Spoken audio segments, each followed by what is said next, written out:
မန္တလေးတိုင်းဒေသကြီးနဲ့မကွေးတိုင်းဒေသကြီးအတွင်းရှိပိုးသက်ဈေးထုတ်လုပ်တဲ့စက်ရုံတချို့ကအညာဒေသမှာစိုက်ပျိုးမှုများတဲ့တမာဈေးအချောက်တင်းကို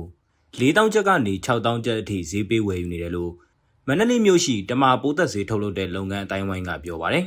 ။တမာဈေးချောက်ကိုပြီးခဲ့တဲ့မတ်လကစလို့ဈေးကောင်းပေးဝယ်ယူနေတာဖြစ်ပြီးစက်ရုံတွေအနေနဲ့တစ်နှစ်ပတ်လုံးအမြဲဝယ်ယူသွားဖို့စီစဉ်ထားတယ်လို့လည်းမန္တလေးမြို့ရှိတမာပိုးသက်ဈေးထုတ်လုပ်တဲ့စက်ရုံတွေကမန်နေဂျာမအေးတီတာကပြောပါတယ်။တောင်းလို့တော့ရတယ်ရှင်ကျွန်တော်တို့ကစက်ရုံအရောက်ဈေးတင်းကို6000ပါရှင်။ကားနဲ့တင်ပြီးရင်ပတ်စံကို KB နဲ့ရှင်းပေးရရှင်။ကျွန်တော်တို့ကorganic တမာပိုးသက်ဈေးထုတ်တာရှင်။မြေဩဇာတို့အဲ့လိုဖြန်းနေဈေးတို့အဲ့လိုမျိုး organic တမာပိုးသက်ဈေးထုတ်တာရှင်။ကျွန်တော်တို့ကနယ်မြေတော်တော်များများကိုယ်စားလှယ်ထားတာဆိုတော့အညာတွေဘက်ကတော့ရောင်းနိုင်ကြပါလိမ့်ရှင်။ကုန်ကျန်းလိုတာမလို့နှစ်တိုင်းလည်းဝယ်ဖို့စီစဉ်ရှိရရှင်။တမာစီအမှဲ့လေးအဲ့လိုအပင်ကကျွေကြတဲ့အမှဲ့ကိုကောက်ပြီးတော့အဲ့လိုမျိုးရေစိမ်ထားပြီးတော့ဆေးရမှာပေါ့လေရေစိမ်ထားပြီး6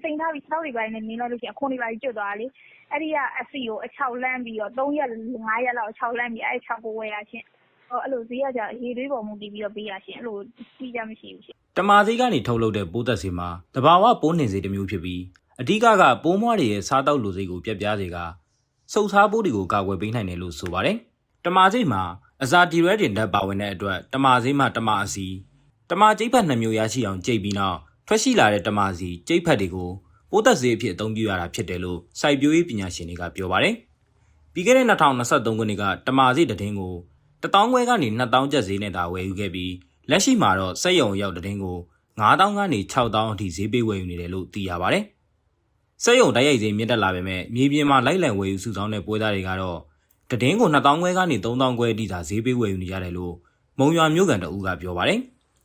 စကိုင်းတိုင်းဒေသကြီးမြင်းမှုမြို့ဒေသခံတွေကတော့တမာဈေးပေါ်ပေါ်မြများရှိနေပေမဲ့လာရောက်ဝယ်ယူသူမရှိသလိုဘယ်ကိုသွားရအောင်မယ်ဆိုတာလည်းမသိတာကြောင့်နေကိုယ်စလဲအယောင်းနိုင်နေဖွင့်ပေးစေလိုတယ်လို့ဆိုပါတယ်။စနစ်တကျဝယ်မယ်ဆိုရင်ပေါ့နော်ကျွန်တော်တို့နောက်နှစ်ကို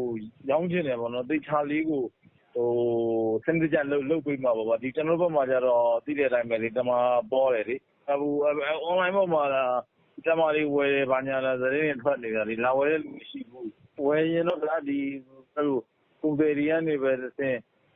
ချိတ်ပြီးတော့ဝယ်တယ်ဆိုရင်တော့လေကျွန်တော်တို့ရောင်းပို့အဆင်ပြေတာပေါ့လေအဲ့လိုကုန်တယ်တွေနဲ့ဒေသခံကုန်တယ်တွေနဲ့ချိတ်ချက်ပြီးဝယ်တယ်ဆိုရင်